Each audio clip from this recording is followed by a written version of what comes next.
Hi, and welcome everyone. This is Varleigh at Lavender Sky Panther with you on Saturday, May 9th, 2026. And my goodness, what happened to this whole last week? Wasn't it just Saturday? But here we are again. And, each time I come on here, it's like, let's see what happens. I have my little slides ready to go, my cover and all that. But at the same time, whenever I come on, I'm like, what else wants to come through today? I want to start off with saying, hey, welcome, Rita Beta, Rita in the chat. Thanks for being here.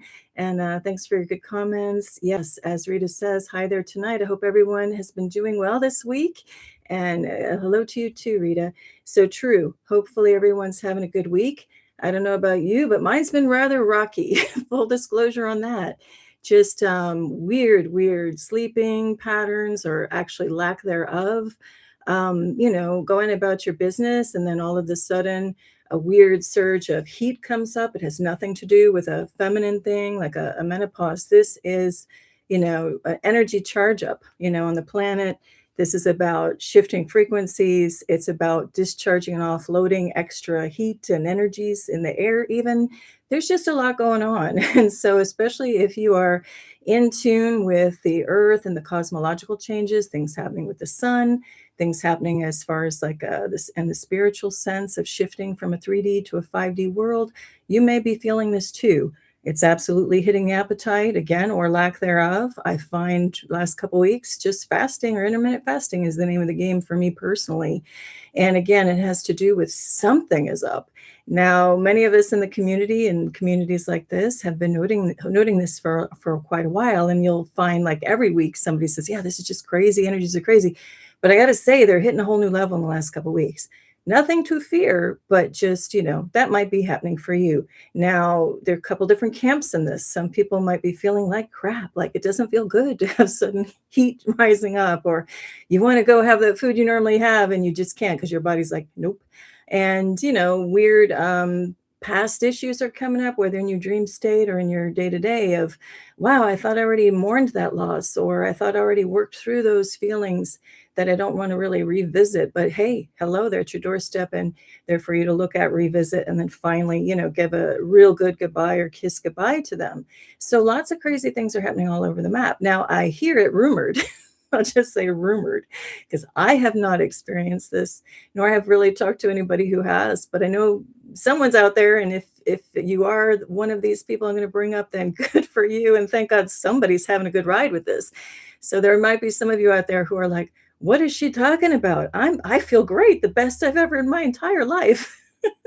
And if that's you, like, give me a wave in the chat, because I wish that were me. I'm having a hard time through all this. But anyway, all that to say, I just wanted to bring that up just to kick things off, because it's just kind of what's going around in the day to day. I will say that, like, running errands out in the real world, not just in the cyber world here, I've met some very interesting people, like just even in mundane activities, going to a store to get something, and then there's just this really wild, not even in-depth spiritual conversation, but just kind of like a, wow, I know that person was placed there for a reason kind of thing. And it was just kind of one of these magical exchanges that happens. And that's been happening quite a bit. So these are kind of wild times, just in general. Oh, hey, Rita, thank you for saying she likes my necklace. These are just fairy lights, and sometimes I throw them on when I remember. I haven't had them on for a long time, so just thought now is the time. And I have wet hair, don't care, and so hopefully these don't short circuit. We'll see what happens. I feel confident they won't. All right, so what we're doing tonight, just to have some kind of, structure to this thing. Oh, and by the way, feel free to jump in chat, not jump in chat, whatever your comfort level is. Of course, I always love when people do come in and make comments. Just helps the energy flow nicely. But what I want to do today is, on the heels of some of my last shows, I don't know if you saw any of the previous lives, I was kind of questioning, wow, whenever I do these, I just kind of connect them briefly. Hey, God, hey, spirit team, divine, what do you want me to share, basically out with the world without you all, out to you all, with you all, on these things. And that's just really how I go about it. And then I may get a topic right away, or it may take the full week to get one. Actually, this one took a bit to get. But as of a couple live shows ago, I was wondering, gosh, I keep getting led to keep pushing this, UFO, the craft that I've really, good examples that I've documented over the 8 years of my intently observing the skies, 6 years of my channel. And it was really everything was like all eyes on UFOs. And then I found out why. I thought it was just, oh, May the 4th be with you, Star Wars Day, International Star Wars Day was May the 4th, and maybe that's setting up for it. But no, they just had a drop supposedly by the government, or there's rumors going around about more intensive disclosure, maybe around the corner, official, disclosure. So I can see that maybe that's why I've been led to kind of emphasize the craft lately. Well, as a part of that, since it was just, I did a special kind of Star Wars show. As I finished that, and I was kind of again contemplating what should I present today, it came up another very clear UFO craft example. So yeah, we got one more show. I said, it looks like it's going to be another UFO show. We'll be talking about other things too. And for any of you who like oracle cards, I do have some for the end of the show, the end portion. And actually, I'll show you the book. These, I haven't really worked with them much, but because the theme of the show is going to be craft that's been observed in Australia, I have a deck that's called Australian Wildflower Reading Cards. So believe it or not, I have a spread already kind of pre-pulled just for ease of how my setup is. And it goes very nicely with the topic today. So we'll get to those. And so here, let me do the infamous little marker here. I'm going to mark the show here. So it's just called Outback and Ovnis, a fresh look, for May 2026. Now I do have highlighted up at the top. This is anything to do with craft observed in the sky over the skies of Australia. It takes place in previous shows that I've done, and they're numbered 86, 88, 102, 109, 116, 169, 174, and 187. So that's about 8 shows. And what happened was I have my first 200 shows, more or less, on my channel. If you look way back, go to the oldest videos. Those first 200 are hardcore day-to-day, night-to-night observations of cloaking craft and other sky phenomenon happening in the skies, mostly over Miami. But at that time, when I was more intensive in doing the sky stuff nonstop at that time, I did call for if anybody wanted to send in photos. And so I got photos in from Tennessee, Texas, Kentucky, and I got quite a few from Australia. So those appear in these shows. And I'm going to link those in the description area below, because each one of those shows, they're lengthy enough that today I'm not going to be able to cover all the shows. I'm going to touch on just maybe a couple with highlight photos.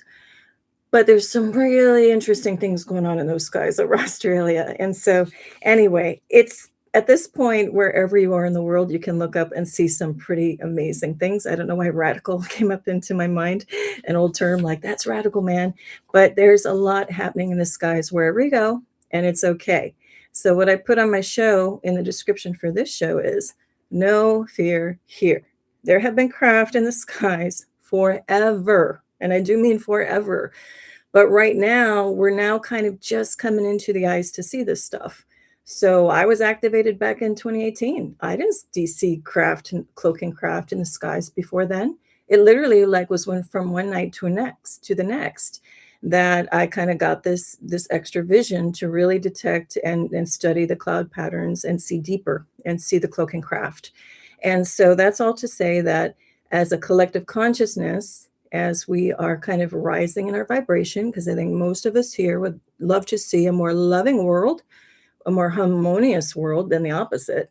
And that choice alone is what's lifting us all up, elevating us. And with that comes activations and changes in our physical body.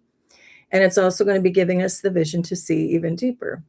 And that means, don't be surprised if you're just going along and all of a sudden you start to see, you may see cloaking craft if you're not ready to see anything kind of full on, as a nice little baby step to getting used to some of this stuff. So what I'm saying is no fear here. Look at, if I do this correctly, there's a 4-letter word. When I say a 4-letter word, what do you think of immediately? You might think of the F word. However, there's another 4-letter word of love. So there's love and fear. And this is going to tie into the oracle card reading at the very end. I'm probably going to give part of it away now. But really, all of this we are experiencing right now, it comes to a very simple question. And I hate to make it polar, have polarity with it, like a yes or a no, because I believe, there's always in between. But in this case, there really is just one question, or I guess two, depending on how you want to slice it. But it's like, do you believe in love or do you believe in fear? It's the old, what is it, a Native American saying? I don't want to do it injustice, but it's like, what are you going to feed more? You're going to feed, the black wolf or the white wolf? You're going to feed the fears, or you're going to fear the love and the joy? Like, it is a choice. So if you love being in fear and drama, no harm, no foul. That is your choice. But then don't be surprised if the world around you starts to reflect more of that stuff. You choose love, even if you don't see it in your, physical reality at the moment. But that choice, your intent is that of love, then pretty soon anything the opposite will dissolve in your world, and your world will shift more to a loving way. And that is where we are right now. And so it really is a clear choice. And different things will result as a result of that.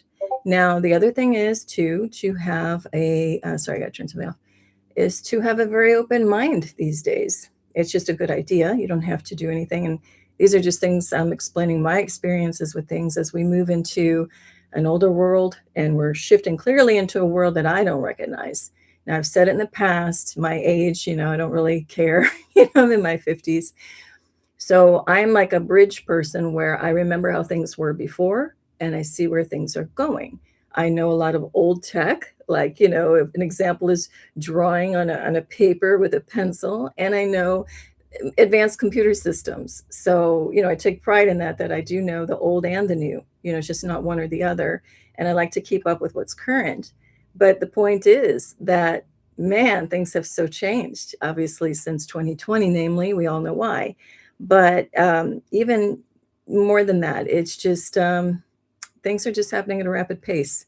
And, the Native Americans, the Hopi elders talked about there's going to be a time when they're quickening in the time when things seem to be really speeding up. And they said, when that happens, you yourself slow down. And I don't know if any of you are noticing that as well. I am. When I, had a list of, let me just, do these 10, 20 things today. Let me knock them off my list. No problem. I used to be able to do that. Now it's like, gosh, can I even get one done? What's going on? It's like this stuck in the mud kind of energy, even though, you might will to get something done. So it's this weird dichotomy of time kind of speeding up, but at the same time, it's slowing down. Things are getting really wonky. I'll just sum it up that way. But anyway, let's get into the UFOs. So no fear. Whatever you're hearing in the media, some social media too is really ramping up the whole UFOs thing. Well, my channel has been all about UFOs and cloak and craft, for over the 6 years. So to me, it's like, business as usual. I'm not fazed by this at all. And I hope that's where you can sit with it too. I did say in a previous show, and I kind of misspoke. I said I did see, I had a direct observation of a craft at night. And that was, I think I said 2025, but I meant to say 2024. So April of 2024 at night around 9 o'clock, talking to a friend in the driveway. I'll just kind of dummy this story down. At nighttime, we were just chit-chatting, having a good time. And I looked up over her shoulder. She was facing me. I'm facing, the other way. So where I'm facing, I look up over her shoulder. We had been talking for like an hour. I just kind of casually looked up and I was like, oh my gosh, because I saw a bar of lights very low, like over this tree, making zero sound. It was big enough. It was a craft, and I just saw like 4 or 5 lights of it, and it was dead quiet, and it was too huge to do. It wasn't a drone or any of that. It was a UFO. And I remember like my instantaneous reaction was getting so excited, like a little kid, like jumping up and down, like going out to, when are we going out to the playground? And that just automatically welled up within me. I didn't turn that on. It was just my instinct was, oh my gosh, it's a craft. Are you kidding? No way. I finally get to see one. And then right as I was about to tell my friend to turn around and look, I was just so excited. I heard in my mind from the craft, oh shit, she sees us. And then suddenly each of the lights dimmed down to nothing. So you couldn't see it. And right then I'm like, turn around. But then the very last light faded out. So it was just, meant for me alone. And even then, apparently not so much. So I just want to let you know that whatever you might be hearing, again, just make your choice to choose fear or love. And from there, you're going to see either some incredible fun stuff, or you might see the opposite if you want to go down, the fear lane. And again, it is a choice. So anyway, all that to say, I'm going to bring up sightings over Australia. And these are, again, are photo documentation, totally trusted source. A really kind and amazing viewer of the channel submitted the photos, named under the handle of YowieGrrrowlz. And so we're going to be looking at, first up, this massive, massive craft up in the sky. So YowieGrrrowlz was driving along in the, I'll just say, forgive me, Aussies friends, Australian friends, if I'm getting the lingo wrong, but driving along outback, or like kind of rural, not terribly remote, but somewhat remote kind of countryside. And hopefully it will show up here. If not, I'm going to direct you to the show 169 is what this comes from on my videos list. Sorry, I'm looking for a pointer, which I can't find right now. So we'll go with this one. Okay, so here you see the dash of a car driving down like a big country highway or road. And this is just like, I guess, one of those things that holds your phone or something like that. But anyway, that's the dashboard inside of the car. So I'm just showing this a little further back. I will put it up closer to the camera in a second. So here we're looking to the horizon, and there's somebody driving on the road. Well, YowieGrrrowlz was looking up at the sky, seeing the different clouds, but then also noticed this weird texture haze thing kind of happening off in the distance. But she was saying that right away. Sorry, let me get it. Sorry, I don't mean to make you dizzy. Here. Okay. Sorry, guys. I lost, of course, my pointer. Give me a second. I use my finger. Okay. So anyway, she's driving along. Let me get there. And so she sees this stuff that just looks like a haze or like cam-like. She wasn't really sure what she was seeing, but she knew it kind of wasn't just like chemtrail haze, because that thickens out and is different. She was seeing like texture on it. So she knows what I do with enhancing photos and looking at sky stuff. So she sent me the photo. Well, sure enough, sorry, I'm still trying to get a handle on this. Sorry about that. So when she sent it to me, sure enough, I did the enhancements, and right away you start to see a huge craft. Now, keep in mind, this is the road again. Look at the scale of this thing overhead. If that's the road going in the distance, this thing was enormous. And as you can see, there's like texture, there's like holes going across it. And then there was something, roundish popping up over here. And it was looking very much like structure. And there's a huge shadow happening at the bottom. So again, I invite you to go see show 169, because these printouts get a little dark when I try to do it this way. But I still feel like, doing it this way by hand rather than throwing it up on a screen behind me for now. But anyway, this is a little lighter. So you start to see it. So again, this thing is enormous. The road is down here. Enormous. And then the closer we get to it and the lighter, we lighten things up, we start to see there's a real texture going across that thing. And again, shadow below. And Rita says, wow. So yeah, and oh, hey, welcome, Heidi. Heidi says, just listening here from work. Thanks for being here. So this thing gets enormous. So what I like to do sometimes is remove the color. So our eyes are trained to see things in a certain way. With that kind of comes certain prejudices, whether we, want it to or not. Our eyes get trained to see what, like blue sky, etc.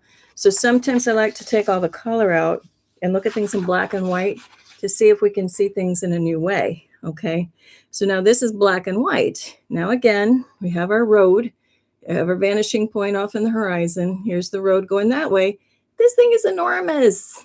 So in black and white, you can really see too, like a different view of this thing. And so we've got these holes coming across what I'm calling the top of the deck. And then we have this circular thing. It's like a kazoo. It's like a huge kazoo. And there's going to be other images that are a little clearer, where when we get down to the front of this thing, you'll even see like, strong edges and things like that, corners.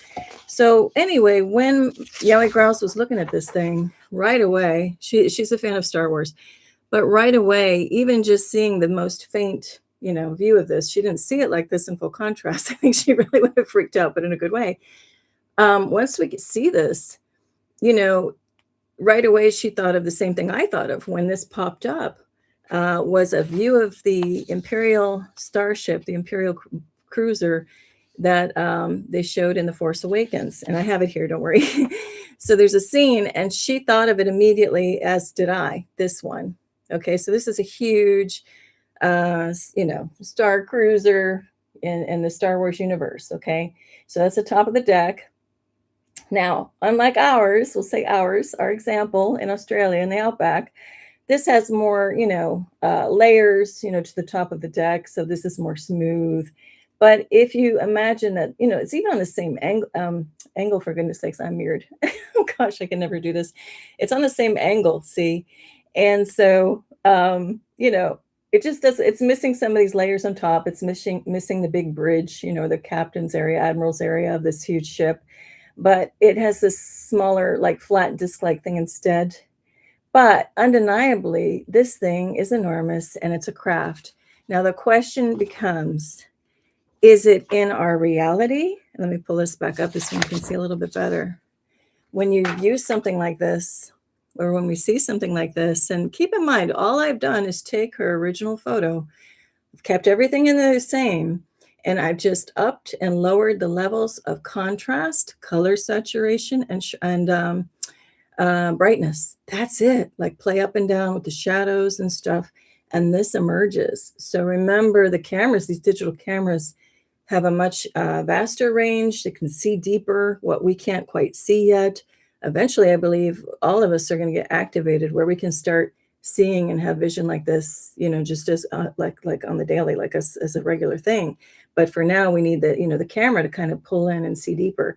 Now, I am going to give other examples of this too after I go through some of the Australian examples of chemtrails, what I call camouflage trails. That's a whole nother story. I'll get into it at the end of the show. But I took some observations of them just the other day. And when I did this process of seeing deeper, with the camera attributes, we get into some very interesting things as well. But anyway, all that to say, this thing is massive, very craft-like. So is it interdimensional? Like, obviously, maybe not so obviously, was that thing really sitting there this large? And it just had some interesting frequency modulation to get it just out of our view? Or it has some heck of a camouflage on it?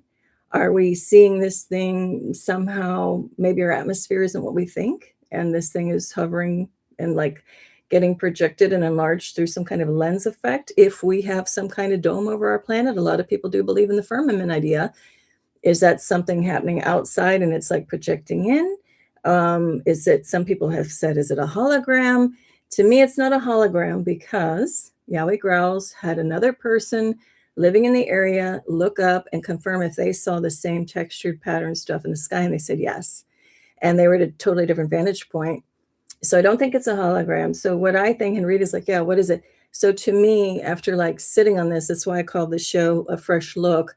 After doing so many other thousands of sky observations since, seeing this one in 2022, I still, what sits with me is that, yes, it's an interdimensional craft.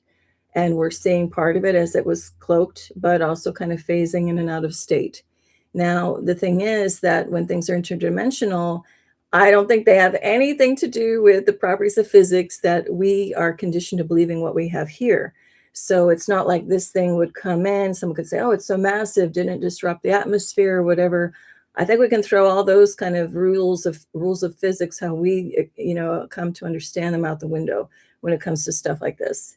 So I still do believe it's an interdimensional craft. I believe it appeared just long enough for YowieGrrrowlz to see it as a part of awakening. And a lot of these craft, like I said in the description area, there's no fear here. A lot of these craft and whoever the occupants are could be our higher selves, could be our galactic family and friends. I put even like coworkers, or, imagine it's just somebody. Probably one of the best examples is, I think we've all had those times where you haven't seen a family member who you want to see, or a friend, in years and years. Say somebody from high school that you used to know, and you haven't seen them in decades. But then you get together over a coffee or tea, and you can talk for hours like no time has passed at all. It's kind of like this. If we were to meet whoever's in there it would be the same thing. It'd be like, oh, hey, how's it going? And wow, we haven't seen each other. And wow, we've been doing this thing on this earth for a while. How's it been going out there? you know? So that's really how I feel about this. I'll say it again. In over 6 years of intently, really 8, watching the skies day in, day out. I've been out at like 3 in the morning. I've been by myself doing this stuff. I've been out early in the morning. I've been out at all times of day and night. And I have had only maybe 2 or 3 cases where I look at one of these cloak and craft and I get a negative vibe and I'm like, okay, I'm out. I'm going in. I'm going inside. I don't get a good vibe off that. That's only 3 times out of 6 to 8 steady years of just looking at skies day in, day out. So that's not too bad. So all that to say is whatever's up there, and I'll be getting into some stuff at the end of the show. That's why I'm bringing this up. Whatever we observe, it's no fear here. None. And if you know about the secrets of frequency, and they obviously do because they can come in and out of frequency, just like Sasquatch can. That's a thing. Sasquatch and other kind of cryptids, they can move in and out of different frequency. They just elevate the frequency, to kind of vanish. And that's what we're in the process of doing too. So if we have a good high vibe frequency, again, going back to the question, is a very simple question. Do you believe in a loving world or are you going to be in a fearful world? That's your choice. Loving world, you will always be at a frequency where you're protected from anything. The fearful world, yeah, you're going to like step in the pothole every time. The other frequency, you're going to be protected. Again, it's just a choice, and I'm not judging it if you want to go, pick the fearful route. But if you pick the loving route, then you just have a knowing, a peace, and a calm that whatever you observe, you're going to observe with childlike wonder, and you're not going to be harmed. You're always going to be put in the right place, or you'll be quantum leaped or jumped if you're not meant to go. So again, no fear here, unless you really, really want to play in that, sandbox.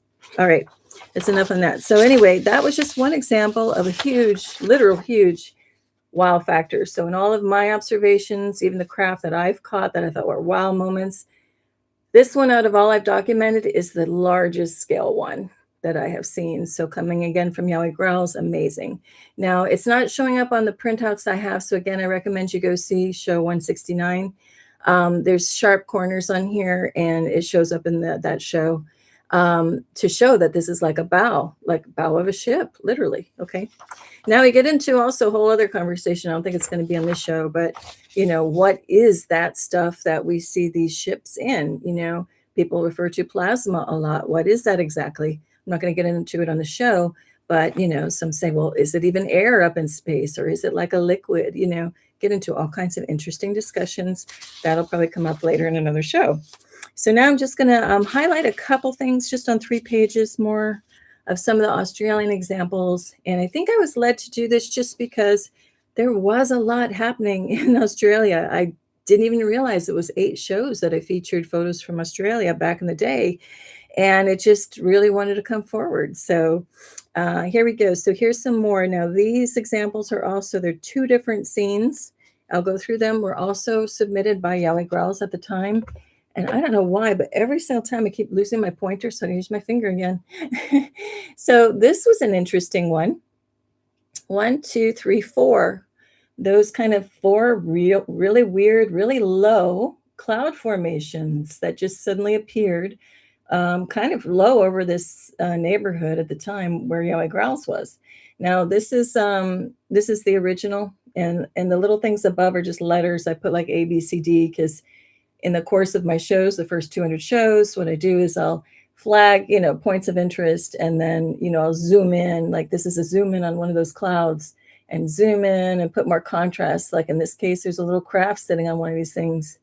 So anyway, that got to be very interesting of what was happening over the skies of Australia. Then over here, I'm going, yes, in the right direction. Over here, I'm going to zoom in here for you, the old-fashioned way to zoom in.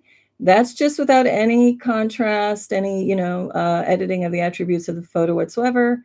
And then we move over here, and then we start to see some things emerge, some weird shapes. Those aren't, normal cloud shapes. Sorry, if you're looking over here. Those aren't normal shapes of clouds. And then something seems to get really, really solid right there at C.1. And so, I move along, I'm zooming in more. Sorry, you can see C.2. And it's just looking more and more solid until we get to this thing at C.3. And it looks kind of like a remora, like those little sharks, those little like eel-like things that cling to sharks. There's like a fin on the back. It looks like it has a dorsal fin.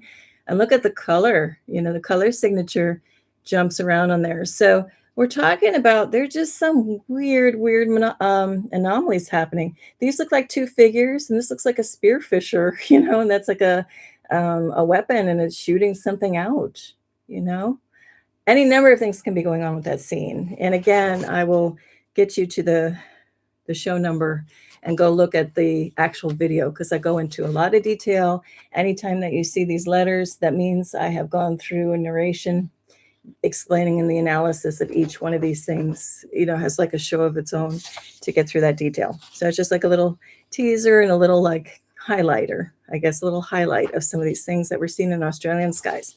Now, this one's really interesting. This comes from a show that I just named Awe, like being in awe, Australian skies, because this was on an airstrip. And I'll try to, again, the original show, you'll be able to see things better. But we're on an airfield. This is, you can just see a nice yellow airplane. And this is looking, behind it. So we're looking at the plane and beyond it. And there's this weird cloud activity. So right away, I'm like, oh, I'm sure we have cloak and craft in here.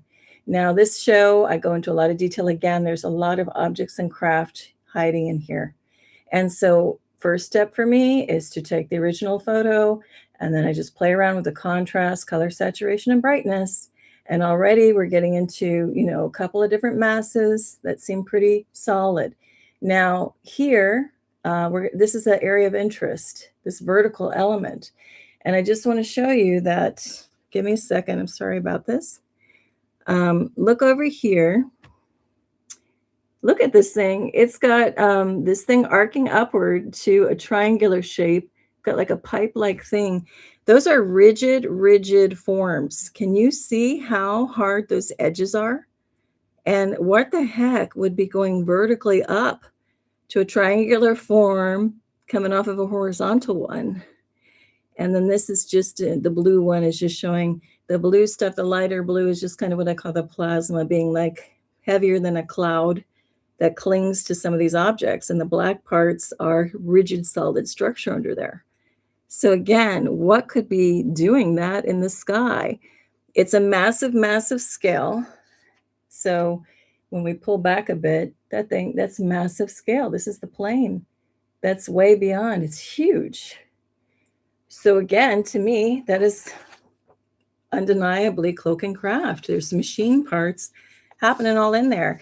And the way that it's vertical, that shape, is curved going from one, horizontal to the triangular form, that arm, to me, my question was, well, we know that in a human scale, there's aircraft that, give fuel one craft to the other in air with some kind of tube. But I mean, I don't even know where to begin with that. But I know it's machine parts, undeniably so.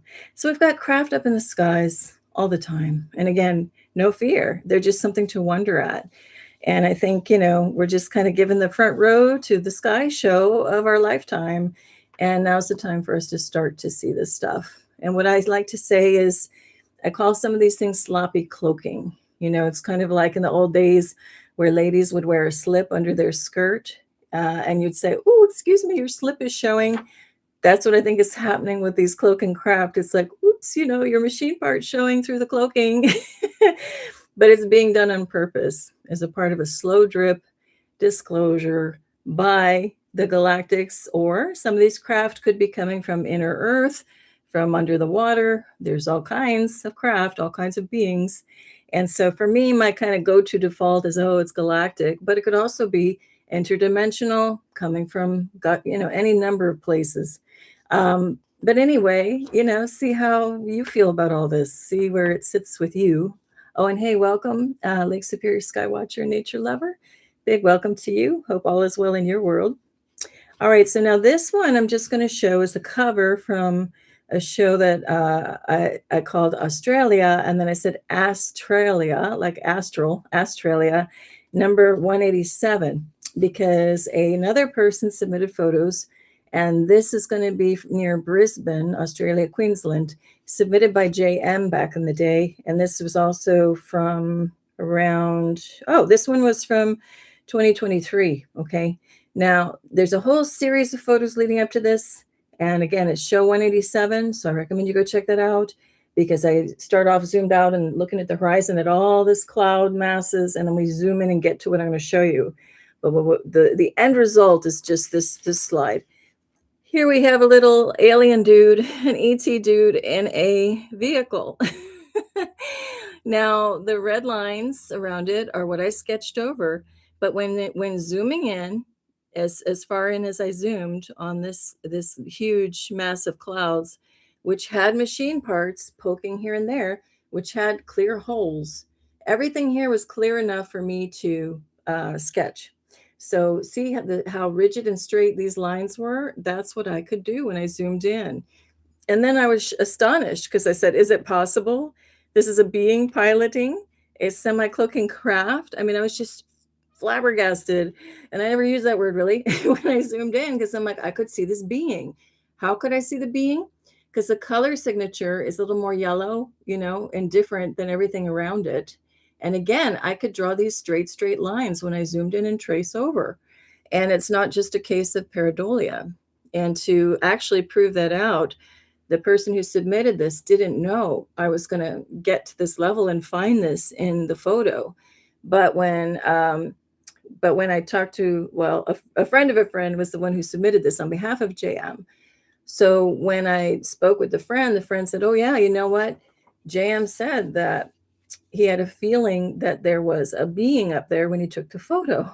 And so when they saw what I resulted with, I didn't know they felt that there was an actual being up there.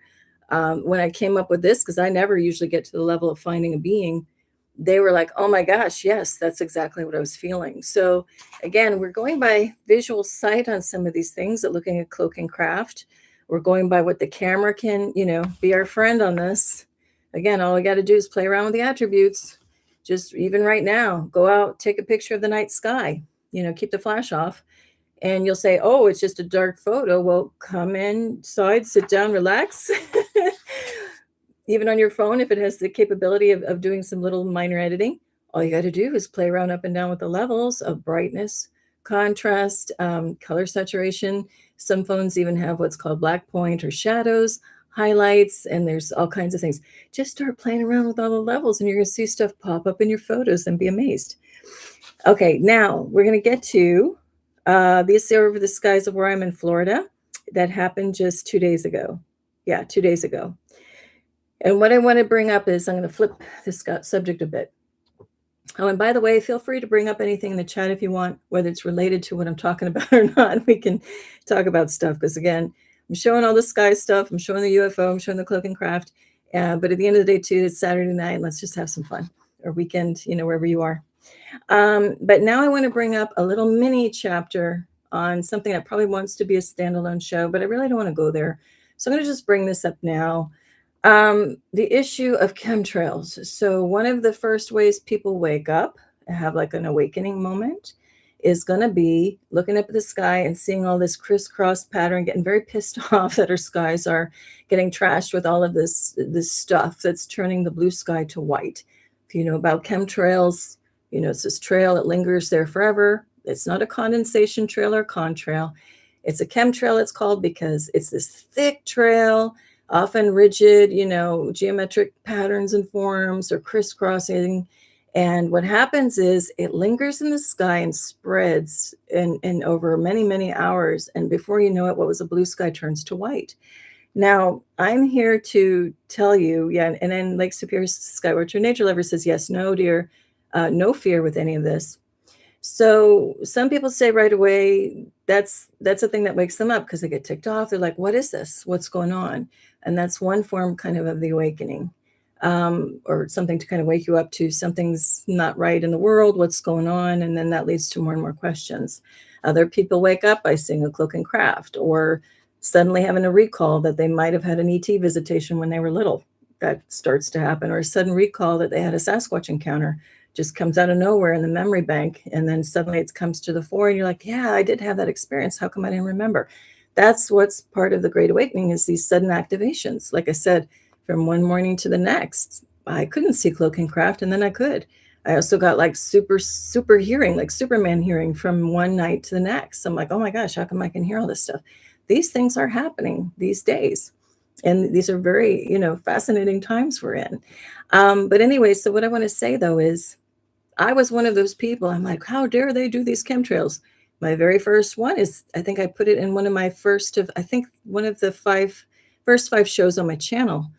That woke me up to what's going on in the sky. That even got me first looking up before even noticing cloaking craft. Because going to a neighborhood that I've known for over 50 years in the suburbs of Miami, all of a sudden I'm on this one thoroughfare. I'm like, what the hell, man? Somebody made a pentagram, a five-pointed star, really, really low in the sky where I was headed. And that's when I observed it, that the structure of this star shape was held. And I'm talking like the star, like as a kid, if you just draw one like this, you see all of those lines, and it was low overhead. And then I observed it, that I came out an hour later and the lines were still there. So that's when I knew something's wrong. Because as a kid, we would watch jet fighters or jet planes way high up, and you'd see the little trail. That's a condensation trail. Okay, but that only lasts for like a few seconds to like a minute. These things were lasting hours and hours. And so that's when you know something else is going up on in the sky. So what I want to say is no fear here. Again, great reminder and echoing Lake Superior Skywatcher and nature lover. No fear here. So a lot of people are getting pissed off. They're getting angry about these chemtrails because here's the thing. I believe kind of everything exists. I'm that kind of a person. If you can think it, dream it, have identified it, it exists. So yes, I think back in the day, more of these were chemtrails, meaning chemical filled trails. Some people are saying and circulating on the internet that, there's studies done. Mainly, there's a guy named Dane Wigington who did a film called The Dimming. And supposedly, again, I wasn't there doing the lab testing, but supposedly they tested what chemicals were in the trails, and they attribute it to being barium, strontium, aluminum, and something else. Some say there's silver oxide thrown in there or trioxide, something like that, when things like they want to create snow. There's a lot of chemicals we know with hurricanes coming from Florida. I know all about hurricanes. They would talk about seeding them, cloud seeding and putting stuff in the hurricanes to try to slow them down. This is all tech I grew up with. So it's not a crazy idea to know that there's things in those trails. However, I want to say this. Something has changed with the sun. I'm not going to go into it too far here. Again, if you look at my first 200 shows, I talk about this in the first 5. Because again, this is another reason why I started to look up. Around 2015, I first noticed it. What the hell happened to the sun that we grew up with? It went from being a golden yellow healing light. And again, growing up in Florida, I know I'm highly intensely aware of the sun, viewing it, lying out in it. How does it feel, etc. In Florida, South Florida, you live outdoors the whole time. As a kid, I, very, know my son. And you have a lot of time to lay in it and really, study it and appreciate it and feel it. Well, something changed radically with the sun, because it went from having a golden, even if it were pale, yellow healing power, felt healing the rays, to feeling blinding, glaring LED and like you're in a microwave. So if you look up now, it's white most of the time and glaring. It's not that gold, yellow healing, sun that anybody of my vintage used to know, or if you were, at least even keenly aware of the sun before around 2015, 2014. Even our emojis, look in the emojis right now, show the sun as what color? Yellow. Have a kid or even an adult say, draw the sun. They're still going to grab a yellow marker or crayon. I'm not a betting person, but I'm betting all of them would. We associate white with the moon. Draw the moon. You're not going to grab usually, the yellow. You would tend to grab the white. Now, sometimes the setting moon or rising moon rather, you can't tell what's the sun and what's the moon. So first of all, I'm bringing that up because the heat coming off of the sun is different too. It's burning in a different way. So I'm putting it out there. Not all of the trails that you see are something to get pissed off at and start raging. Some of them are what I call a lot camouflage trails, and some of them are masking the sun so it doesn't burn the crap out of us. So again, back to that question, you looking to a more fearful world or loving one? If you're going to live in a fearful world, then maybe a lot of those trails to you are going to be cam. But to me, it's like most of them are camouflage or masking ones for our benefit, not against us. Now, the reason why I say that is, and I'm going to get to a pictures example, is a lot of the what we call chemtrails in the sky and the crisscrosses, a lot of those too, and again, this is coming from over 6 years of experience of documenting the skies day and night everywhere I go. What I was noticing is, and you see this on my shows, my first 200 shows, is whenever there's an X, because that's a famous thing to also say, oh, that's a chemtrail, because, you know, nothing else would make an X in the sky with the trails.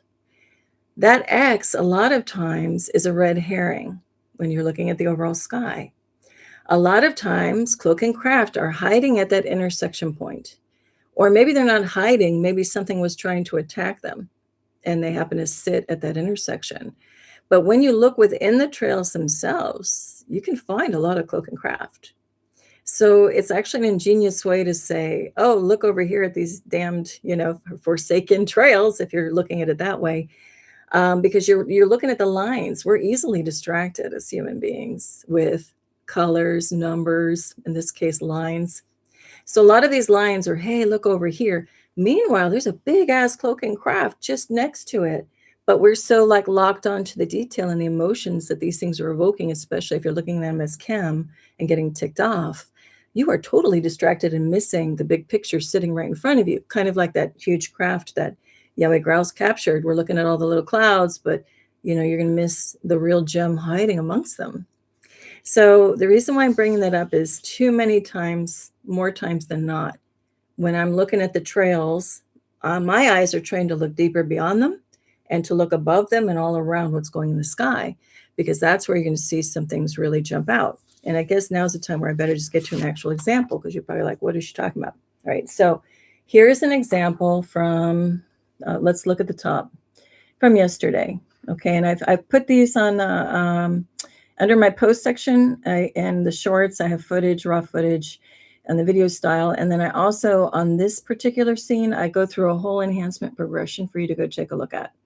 But in this case, here's just kind of looking through some trees. I was at a parking lot doing an errand at a, you know, like building supply store. Okay. And I look up and I'm like, wow, they're really active today. Okay. So right away, people, alarm button hits and it's like, oh my God, those bastards, look at, they're messing up our skies. But I'm like, no, there's more going on here. So right away, even without doing my enhancements, up here you can see like an arrowhead shaped thing. That's a cloaking craft. The tip of it, that's a cloaking craft, and that's a vapor trail behind it. Okay. Now, also, when we look up here at this fuzz out here on my enhancements later on, I'll show you. That's a huge cloaking craft up here, and I'll show you in a second. Down here, there's a crisscross. There's a bunch of intersections happening down there. You zoom in on this thing real tight, and there's cloaking craft happening all around there too. So again, we can get like distracted by the bigger picture, and up here, those are craft as well. We can get like just looking at that X and so focused on the X and getting pissed off, but you're missing the real show is happening all in there beyond what's cloaking in there. So here's another, you know, here's what I want to say, enhancement progression. So here's the same scene, and I did what I'm telling you. Just take your picture and play around with the contrast, color, saturation, etc. And you start to see a little bit more is going on in the scene. And then I took out the color, okay, just to kind of show a little more. But the thing is that when we go to black and white, here's what I'm saying, and I'm sorry, I'm a little shaky. Look, this thing, if I can reach it, why am I not? Oh, this thing, that thing that I was talking about that just looked like vapor, that is a craft. That's a huge craft cloaking. And I'll do a different show, which is, you know, on the, like a slideshow to better depict it. But anyway, point is that there's stuff happening at different levels. That's a huge craft. So I could be just stuck looking at this X and I'm missing all the stuff happening around it. Okay. Now, another thing is on this view, hold on. Do I make sure I'm on the screen? I'm going to zoom in on this little area down here now. Okay. So that's this thing. So we got weird bending and crisscrossing of stuff. And then the middle picture, I'm doing a little more contrast and stuff. And we notice in the middle one that all of a sudden there's kind of stuff happening all around that intersection. There's a lot of activity going on there. So it always gets my attention. And so we zoom in a little bit more. We see a little bit more happening. And now I'm going to zoom in even more. Sorry, it's a little shaky. But look at this. This is a cloaking craft. It's an elliptical form. And we're seeing kind of it, some of the signature of it. When we get to here, we zoom in a little more. Something else is happening again at the intersection of those quote unquote chemtrails. But clearly something more is going on around that intersection. Okay. And then you can almost vaguely see it. Sorry, guys. Up here, look up here when I stop shaking there. We start to see an object kind of starting to appear and like a hole. And so when I take all color out of this, look what's emerging. So what we were even looking up down here and distracted by at the intersection, look at this. There's a pure circle. There's a pure disc and there's a pure hole. That's tech. That's engineered craft. Oops, sorry. I came off the page. Can you see it? Sorry about that. So look at that circle with shadow. That's a disc. Look how hard those edges are. And that's a hole. So again, I would have been distracted by all this intersection stuff, but we got cloaking craft above and beyond that. So that's what I'm talking about, looking deeper. Maybe you can see it better when I pull away. Sorry about this. But you see what I'm trying to get at? So this one just super glaring obvious that something is rigid tech happening beyond all of this. And the scale of that we're just looking at, this huge thing here, this disc, going back to the original, that's just hiding over here, scale-wise. So any sky scene you're looking at with all this stuff, there's craft hiding in and around. So what does that mean? Is there sky battle going on over our heads every day? Possibly. Is it anything to worry about? Absolutely not. Are they playing this out in a different dimension that can't even touch us? Because if you change your frequency, you can't harm something else in the physical if you're at a different frequency. So I think that's what's happening. Anything that we happen to see, if anybody talks about, UFO sky battle, I mean, I hear some channels saying, somebody's talking about parts from a sky battle might be falling on their roof. Don't worry about it. First of all, the chances are slim to none it would hit you unless you feel like you're that unlucky person. I had a family member who would always joke about being in a grocery store and they'd always get the bum cart where the wheel doesn't work and it keeps trying to turn the wrong way. If you feel you're always going to get the bum cart, then again, choose love or fear. That's the more fearful scenario. You're always going to get that bum cart. If you go in the grocery store and you're like, I'm always going to get a great cart, you will. So same thing with this stuff. Even if there is this battle going on, and yes, I have documented sky battle back in 2021 at night. Did I believe that they were coming for me? It's a come at me, bro? No. Did I believe anything was going to hit me personally? No. Do I believe that I am 1,000% protected? Wink, wink. I know it's 100%, but absolutely. Do I know I'm protected by God, Jesus, my ancestors, my galactic team, angels, guardian angelics? Yeah, all of it. So why would I fear? Right? And on top of that, these things are happening in different dimensions. So it's like, it's not going to touch you, and it's just all there to wonder at right now. This is a time when they talk about entering the kingdom, if you want to go biblical, entering the kingdom with the eyes of a child, with childlike wonder, because this is the time we get to witness. And I tell the story in another show a while back. I'll repeat it for anyone who might not know. I remember being like 7 years old, running through the house. I had been playing outside most of the time. Ran through, someone had the TV on and had the news on. And it was talking about, time of revelations and mark of the beast and gloom and doomsday and people are going to have boils and it's going to be hideous. And I remember running through and going, that's a load of crap. And here I am 7. I'm like, it is not like that. That's not going to happen. And then it was, and then right away, my little mind at 7 years old was saying, and besides, What are the chances I would be born on this planet? They're talking like the time of Jesus 2,000 years ago. What are the chances that I would be here on this planet at the time of Revelations? I just started laughing. I mean, in hysterics, I did. And now I'm like, oh, holy crap, we're in the time of Revelations.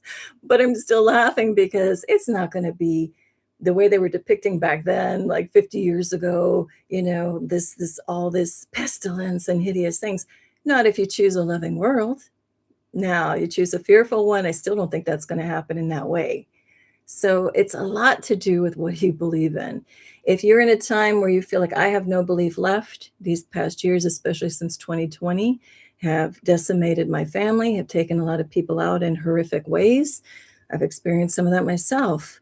Maybe you have like nothing left to give. Hang on.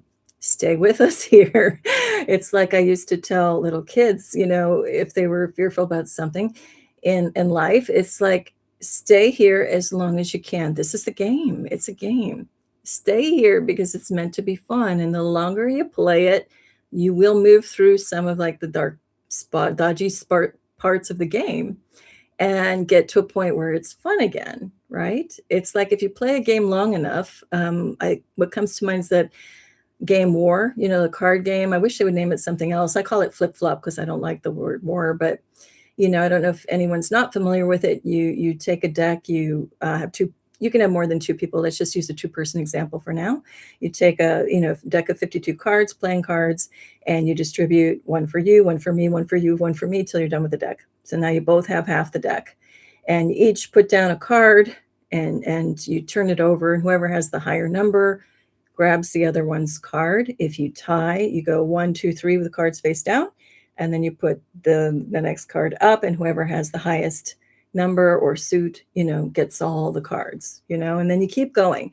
Well, I've used that game as a really interesting example of how what we believe can really affect something in our physical reality. So if I'm in a lower, giving up state, I'm like, this game, I'm going to lose. Well, and I just kind of like, I'm going to lose. Well, more often than not, yeah, the next person just keeps getting my cards and I'm down to like nothing. But I've been down to 2 cards and I go, you know what? I was feeling like I was going to lose. But then that moment, I'm like, no, I'm going to flip this around. I'm going to win this game. I'm going to do it.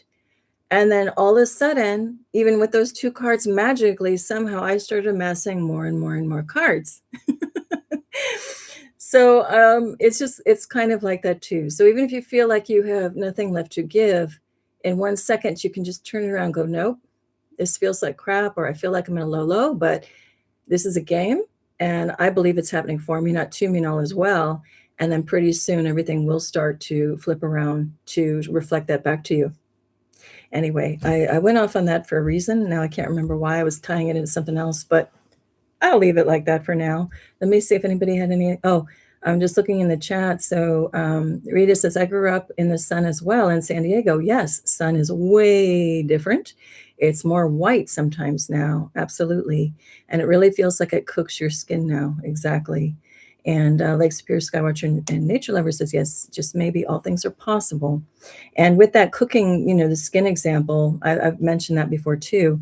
I had a friend from Germany visit, and she had no idea what I'm into. She had no idea I was doing sky watching, none whatsoever.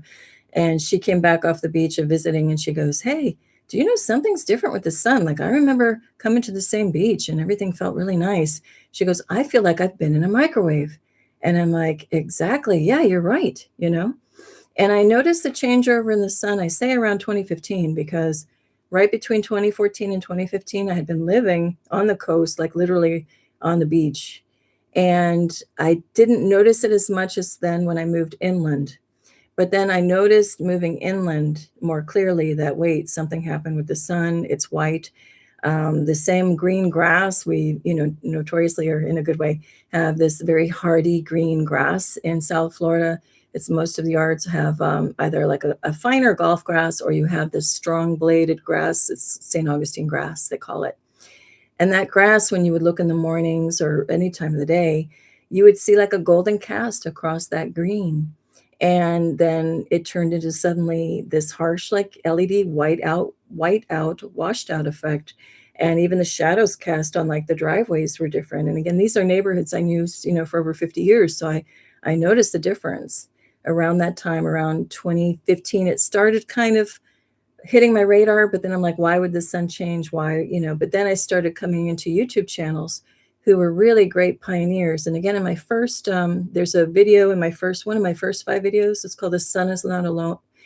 The Sun Is Not Alone and Other Illusions or Objects, something like that. In that video, I show documentation by some other really great, groundbreaking YouTube channels at that time, who since then have had their YouTube, channels put down, because back in the height of really vicious censorship, they were taken down because they were telling truth. Anyway, I have one of the pages toward the end of one of those shows. I give credit to each of the channels. We're showing, all different kinds of things going on with the sun. So that's a whole nother story, and I have covered it at length in earlier shows. Is there some kind of technology that's kind of, put out in front of our original golden sun? I think that's what's happening. And there's a lot of reasons why I say that. And again, this comes off of watching this stuff day in and day out intently since 2018, and a lot of channels that have been wiped from the internet. The Final Days is another YouTube channel. Her channel should still be up. She covers how some of these, I didn't even get to it, some of these chemtrails are also put up, not only to maybe lessen the harsh effects of this, whatever sun it is. I'll just call it like a white glare ball. It also is, some of this chem stuff is put in front and put out over around the sun, so we can't see objects, huge planetary sized objects coming in closer toward our Earth, are coming in along that path from behind the sun. And so when you've got all that smoke and mirrors, you can't see those things coming in as well. And I have documentation of these huge bodies. Again, are they interdimensional like that craft? They're there, but they're not there? I have that on that show number, I think 188, look up, biggest hole ever, there's a huge body that was on live TV, and the Masters golf, international golf tournament in Augusta, Georgia, I've captured that there. And then one was a few weeks over my neighborhood. I caught it again, huge. And so there's just so much going on so many levels. And this really is, so what I was getting at with the chemtrails is I wanted to do a show, and I still might, called like chem, and con as far as the trails. There's also vapor trails, which you can see coming off this craft, and I have it documented too. Easy way to spot some of the cloaking craft is by like a trail that's left behind. Again, when you just take a photo and play around with the attributes of your photo, some of the stuff pops out. So anyhow, okay, so let's see, is there anything? Oh, and then Heidi says, yeah, it feels like a game, but somehow I don't want to win because I don't like the rules we play with.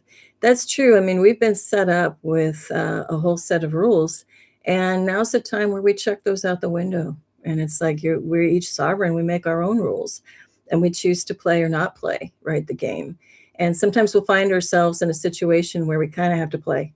And other times we say, no, I transcend it. I check out. There is no game board, F it. Now that I know what game I've been in that I didn't know I was in, I can just throw that aside. I don't play, as they say, right? Yeah, Heidi, this is true. And so one of those things about playing in the game board and getting off the game board, I do want to bring up, and then I'll get probably to the oracle cards, is this. If you don't want to play, we're still kind of in this like ugly in between phase. I won't say ugly in a negative sense. That is a judgment. I don't want to do that. Let's just say we're in this awkward, I think I meant to say awkward, like the ugly duckling kind of growing phase. We still love the duckling. We love the swan. We love it all. But what I'm saying is we're in this weird in between phase where maybe you've had an awakening and you're like, oh my gosh, I'm what in this freaking matrix? Are you kidding? Like I said, the best slave is one that doesn't even know, it's a slave. The person didn't know they're a slave. Once you wake up to like, what the heck, man, I'm a slave in this system. No, I'm busting out of it. You don't know to bust out until you realize you were like in something, right? So for me, that awakening moment was in the corporate rat race. Literally, I just felt like I was a hamster wheel, not getting anywhere. Like, what is this all for? And then I realized, holy crap, I'm like in a slave system. It's time to bust out. And I did. So, but now we're still like in an awkward phase where a lot of us are awakening. We see what we're in and what we don't want to be in. But now we do have choices. So one thing I just wanted to bring up is, say somebody shoves a document in your face. This is a document, a paper of man, let's just say, something of this like 3D man-made system. And say you don't agree with it, but say you can't get this like service done, or you can't do the traditional transaction for something unless you sign this thing and there's no way around it. Or like, I never sign anything without getting a printout copy, striking out whatever I don't agree with and giving it back. But there is a time or two where you can't do that, or this system is making it impossible for you to otherwise come back at them and say, hey, no, this is a living document, I challenge that, I don't agree with that. I'm not just saying yes to all these terms and conditions. I need to read them, I need to submit them back, what I don't agree with.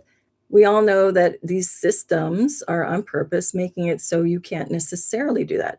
So number one, I suggest always, this is how I live, I'm just telling my experience, always find a way to mark it up or say I don't consent or whatever. If you're in a certain situation where you just can't get past that, and you just, whatever that particular day, you're like, oh, this is just stupid. And you're like, okay, fine, I've got to initial this thing. What I recommend is at least put your intention in it to make the game yours, okay? And how you do that is, instead of, if they say sign your name, first of all, you can just put a scratch, and that can be your signature. Nothing says it has to resemble anything to do with your name. It doesn't. You can put an X, you can put whatever you want. Draw Mickey Mouse, bad example, I don't want to give them credit, but draw a deer or whatever. You can do anything you want in there. But what I suggest is, however you're gonna, denote your mark, your signature, have fun with it. Be creative.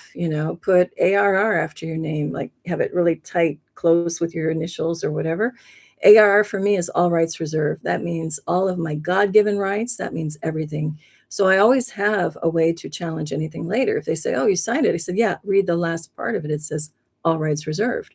You can do whatever you want. Make up any acronym you want. GGRR, God-given rights reserved, all powerful, almighty, like whatever you want to do, and put it there, because that goes out more than whatever it might mean in a court of law or in, the quote unquote rules of man. And I mean mankind.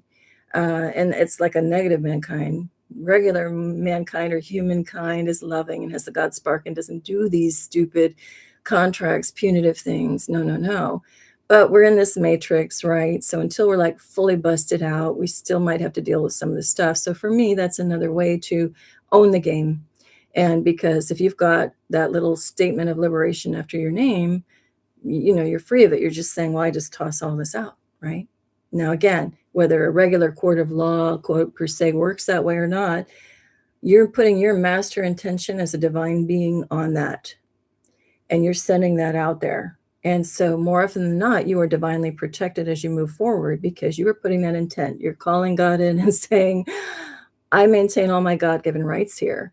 I believe in you above all, God, Jesus, whatever, all of your divine team. And I know that you love, bless, and protect me and carry me. And I don't believe in these little rules and laws of man. What is that? That's a joke. That doesn't even hold a candle to the divine. And that is who we are, the divine spark within.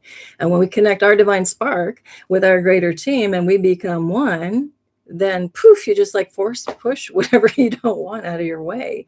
And that does precede you. That energy does carry and precede you. But you've got to, not have a commitment, but you've got to just know it. You just got to believe that your divine beingness supersedes, it governs, it makes any of these little piddly worries of man go away, because there's so many ways that the divine can make things happen for you and open up the way before you. And what I've come into a lot lately is when I come into the situation, and I feel with the veil thinning and all of that, this is working even stronger and stronger than it ever used to. I find myself, if I'm like at a loss for what to do, or somebody's challenging me and I know it's not right, in my mind, and if you're in a position to say it out loud, it's all the better. But even just in your mind, I say, God, be here present. Love with a capital L, be here present and go before me. God, be here present, speak the words. And then all the time, if I'm ever in a challenge, even a heated challenge, just in your mind, just for a split second, get in that calm moment. And in your own mind, just say, God, be here present, God, speak the words. And every time that does come push through before you, and whatever was trying to mess with you, or whatever, they feel it. and they cannot break that connected bond in a good way, that thread, that connection between you and the divine realm. They feel it before they see it or know what to do with it, and they will back down or back off. So, but that, may take a little practice until you get comfortable with absolutely knowing something has your back, your front, your sides, and that's your divine team. So the unseen is always there. We don't always see it. Talked to somebody the other day, and I agree. We can put our wishes out there and pray and meditate or whatever, connected into the divine team, and then we feel like we hear nothing back. We're like, come on, I've asked for this. I know you're there. Why isn't this happening? Or we just feel like no two-way communication. And that's when we just need to be, I hate that word, the P word, patience, but we do just kind of be patient and, just say, kindly show me in my outer world, bring the right people, places, or things on my path. And then at a certain point, you just have to trust it and let go. That's what they talk about, the surrender. You're not giving up. You're just kind of giving in a little to knowing that there's something bigger that has us, and that it's a loving force. Again, love or fear. In the fearful moments, just say, you go before me. God be here present. And then nothing is going to mess with that. Anyways, went off a little bit, but I think it was important for some reason. Okay, so unless anybody has anything else they want to chime in with, again, we can go in any direction on any topic. If not, I was just going to close on a few cards that I did draw from this, what I say, it's the Australian Wildflower reading card stack. And actually, if you don't know anything about these decks, this is a nice one. The illustrations inside are black and white. That's the back of the card there. But they talk a little bit about the actual plants and flowers in this Australian wildflower world. And then they also talk about healing properties and things of some of these things. So when I was shuffling, as always, I was just saying, what's the best and highest that wants to come out? What do people need to hear and where we're at? And of course, a little bit on my mind was the topic of today's show with UFO and Australia. But what we got is, and I'm gonna tell you the kind of like the quick little version of the overall gist of the cards, and then we can get into more specifics in a minute, and I'll hold them up. But what I did was a spread of 3 cards along the center, and then I did the it's just kind of what's the message, and then 2 cards popped out for below, just meaning the underlying kind of mood and support of the cards. And then I picked out one card jumped out for the top, meaning kind of the overarching kind of overview over the whole thing too. So kind of reinforcing, whatever was the main message, not underlying, but the main message across. So what we got, and I guess I'll hold them up individually as I go along. So we got gray spider flower. And again, these are plants that are known to Australia. I guess they can be in other parts of the world too. So even if you're not from Australia, you may know of them. So gray spider flower, faith is the first card that came out. Okay, so faith. I actually spent a lot of time talking a bit about that. Kind of unplanned until I got to the cards anyway. Then we have wedding bush, commitment, the wedding bush. And then we have emu bush, which is a fun name, partnership. Whoops, trying to get that without the glare. Okay, so the 3 cards are faith, commitment, and partnership. So then the underlying messages are attitude with the Cooktown Orchid. Cooktown Orchid. And then we have, I like the name of this one, we got guidance with fairy aprons.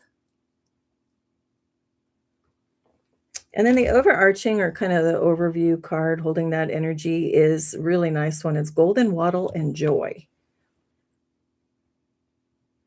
And I think what I'll do is, after I just say a little tidbit about all of this, is I'll go to the book and read excerpts. I'm led to do the golden ones that have the yellow color. So I'll read a little bit about the golden wattle and about the wedding bush. Now, if any of you out there saw any of these other cards, and you're like, oh, I really want to hear from the book on one of the other, plants or flowers, let me know, and I'll read that too. But just from the overall, and what I'm going to do is I'm going to take a picture of this setup, these cards, and I will put it in my post section sometime after this, okay? So, because it's a little cumbersome and hard to hold up, and I don't have that high tech, fancy like split screen, and here's the overhead view of the cards yet. Don't feel to go to that, but maybe I will eventually. Okay, so we have, I'll just repeat, faith, commitment, and partnership. And below we have attitude and guidance, and above we have joy.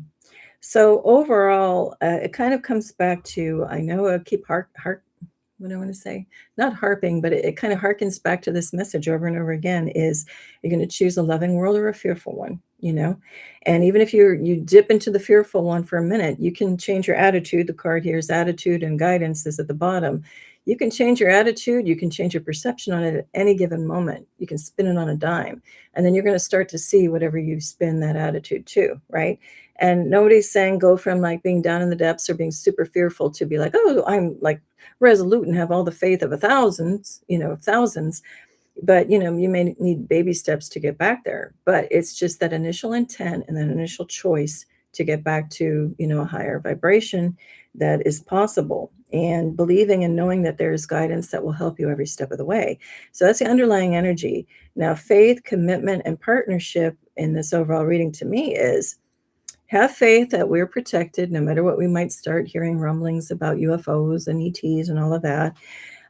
Commit to a higher vibration and the loving way. And then, whatever we're hearing or seeing, even if there are adverse sky battle playing out, nothing's going to touch you, not in your vibration or your frequency.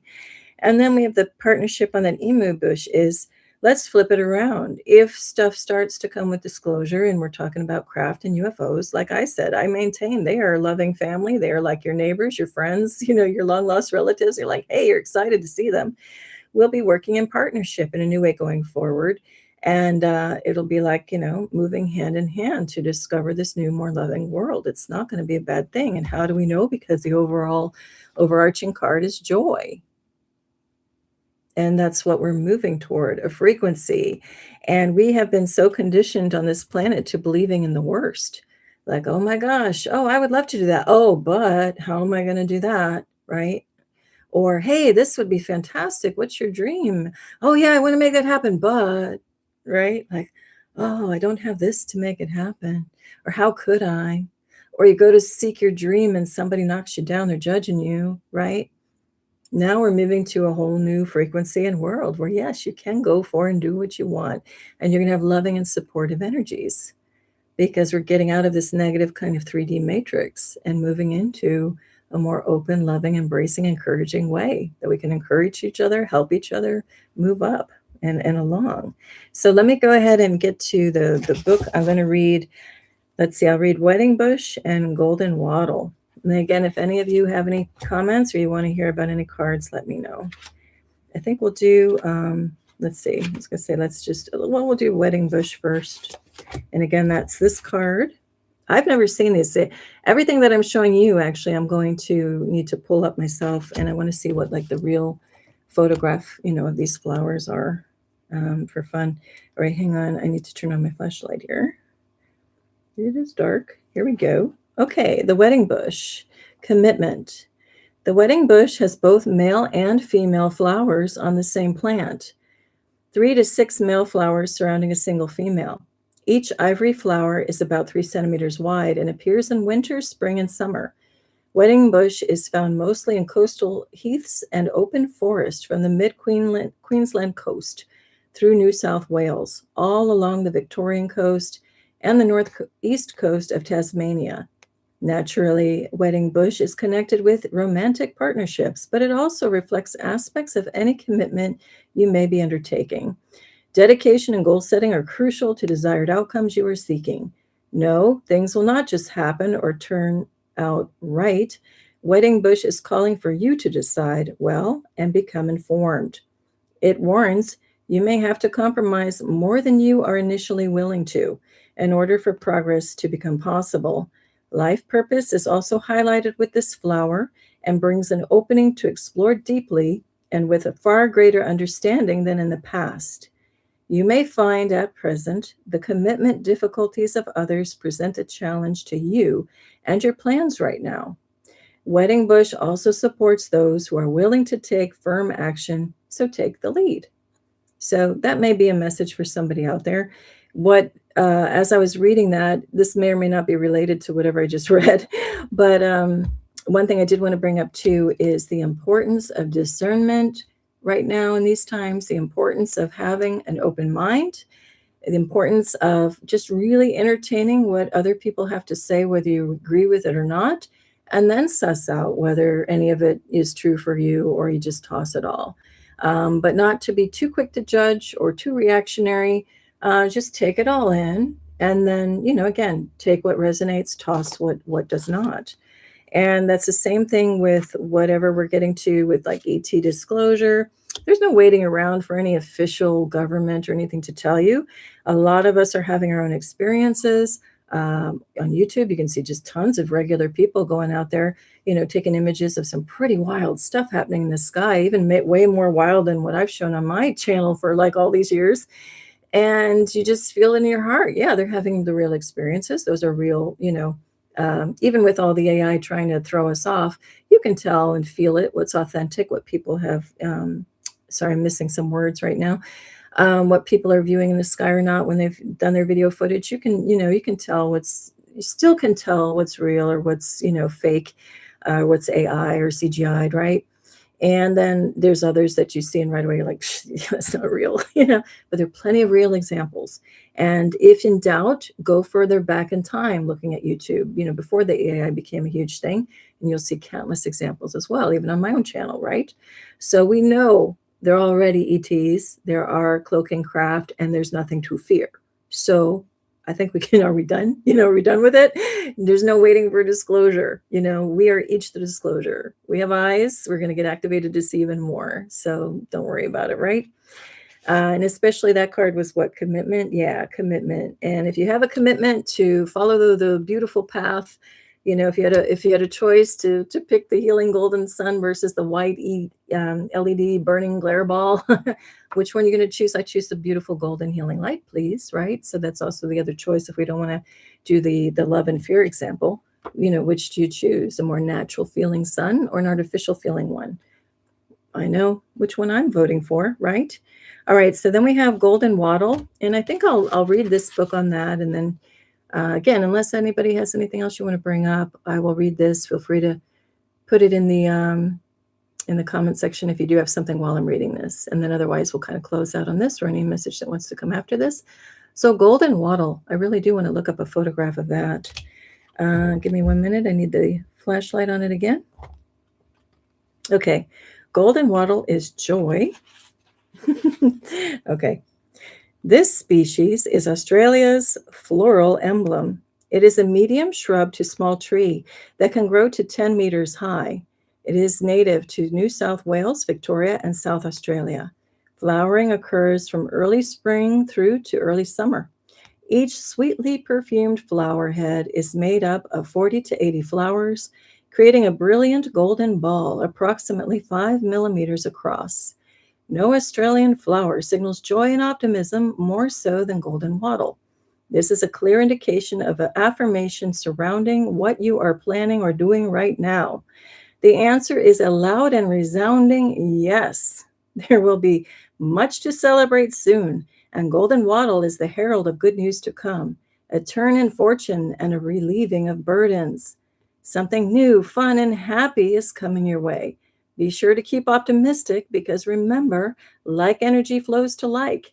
If things are bleak right now and something seems inevitable and rather negative, Golden Wattle asks you to make the best of the situation.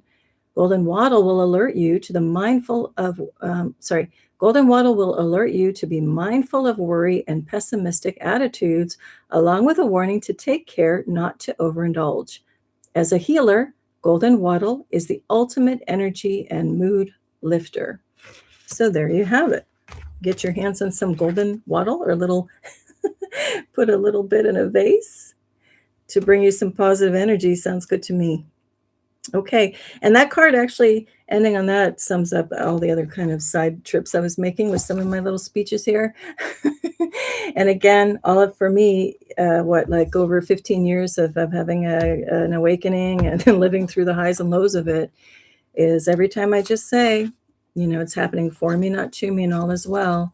In the height of anything adverse or fearful that wants to try to come into my life, on a dime, it all flips for good, and a good reminder that all is well whenever I say or think that. So that's just my little, I think, suggestion to close on. Well, anybody? Last call for any comments or things. I sure do appreciate all of you. And if I missed any of your comments and didn't read it out loud, I didn't mean to. Let me just see if there's anything just in my, let's see. Yeah, I'll read a couple that I might have missed. Oh, Lake Superior. Yeah, let me do that. Whatever I can read on the screen. It just says Lake Superior and Skywatcher and Nature Lover says, been seeing a lot more triangle clouds lately. That's a really good point. That's another thing along with chemtrails. And again, I call those now mostly camouflage trails. Not to say there aren't chemical filled trails, because some people do report feeling like allergy-like symptoms, or they can change people's moods. If you notice some over a neighborhood, people might tend to get a little more agitated. But then again, I think most are not that. I think most are just kind of like this camouflage, hiding, the intensity of the quote unquote sun, maybe masking some little craft skirmishes going on up in there, and maybe hiding some planetary bodies. It's kind of like a catch-all. But aside from the chemtrails, that was another thing that started getting my attention on my little journey of looking up and starting to notice cloak and craft, was seeing triangle-shaped clouds. And I think, again, I didn't do that right. There you go. If you've been on this planet a while, that was never a norm when we were growing up, to see perfect triangular shaped clouds. A lot of them are like perfect equilateral triangles. And again, if you look at some of my earlier shows, some of them are like the actual like cloud material or plasma material, cloaking material is the actual triangle. It's like all, filled with white. Sometimes those triangles are an imprint, which are like darker than like the sky around. And so then the question becomes, are those cloak and craft? Is that a portal forming? I think, it's all of the above, literally all of the above, right? And then Rita said the craziest one I've seen was when they did a perfect tic-tac-toe board, as was so different than the usual patterns, at least from my perception. It was wild, LOL. Yeah, and that's the thing. Some of these patterns, they're exaggerated on purpose to get us to wake up, to get us to look up. Now, if you think about it, these patterns are training a lot of people to start looking up. So, like I said in other shows that I've done, the very first words, like as I was like divinely told, there was like a kind of a scary. I don't want to use the word scary, but for a moment, yeah, for a minute, it was a little bit scary until I did what I told you guys, like calling God, say, "Love, be here, present. God, be here, present. Take care of this. I don't know what's going on." So there's kind of like let's just say a minor, threatening situation happening over a household I lived in. I told my story before. And I just said, "Yeah, God, come here. What is this? What do I need to do?" And then I was given the guidance, like the card said, the guidance, to move through it. And that was the words that I got in that kind of like, oh, for a minute, like alert situation, was look up. Those were two words, clear words that I got. And that kicked off me even doing this channel about all the sky observations, was I was given the words look up. So that's where I got my more than a hint to look up from, this like alert situation. Now, for other people, the training to look up is going to be like, do you see the chemtrails? What is that doing? That's getting people to look up away from their phones, from their black screen devices, their black mirrors, and looking up because they're starting to notice the patterns. Well, the next step is, like I showed you, you're going to look even deeper. And then if you don't look at the X as the red herring and look above and beyond and around it, you're going to start to see other kind of cloaking craft. And so it's just like a slow drip way of look up, then start to look a little deeper, then, oh, you're starting to see cloaking craft. And then we keep, progressing from there. It's just getting us comfortable and getting us eventually used to seeing all kinds of things up in the sky, right? Let me just see if there's anything else I missed. Yeah, I think Did I get it? I think I got it. And again, sorry if I missed anybody's comment. So thank you for being here. And Lake Superior Skywatcher and Nature Lover, I say thank you too. She says thank you. Thanks for being here for us.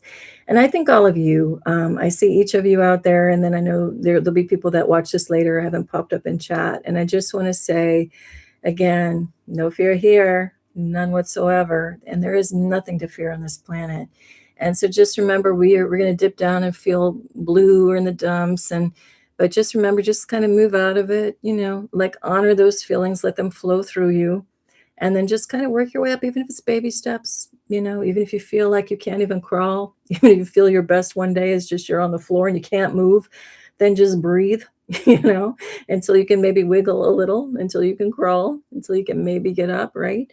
We're all going through some pretty wild stuff here. And just know that there's so many loving people out there and here, in chat and beyond. And we're going to be the ones to carry each other when we can't walk, and hold our hands and guide each other, and remind each other that things are going to be okay. Again, it's I guess I'll quote for I'll leave on the last thing I'll do is leave on the Star Wars quote. Why not? I got to do it. Is Obi-Wan Kenobi says, your eyes can deceive you. Don't trust them. Again, things can look really bad if we're using our physical eyes, or we can just go back into the heart, center in the heart, and go, no, my God, there's nothing I can't do or can't outweigh or outcreate a seeming negative situation. And when in doubt, just, breathe it out. Just sit there. And eventually things will change. Nothing can stay fixed or, in one little place forever. And just know, life is always about constant change and moving and growing. And there's that I think a Mexican proverb that says, they thought they buried us. They didn't know we were seeds. When you feel like you're totally stuck and nothing's changing in your world, it doesn't feel good. I'm not going to lie. I've been there. Just remember, when it feels like you're stuck in the mud and nothing is going forward or back, you are not stagnating. You are growing.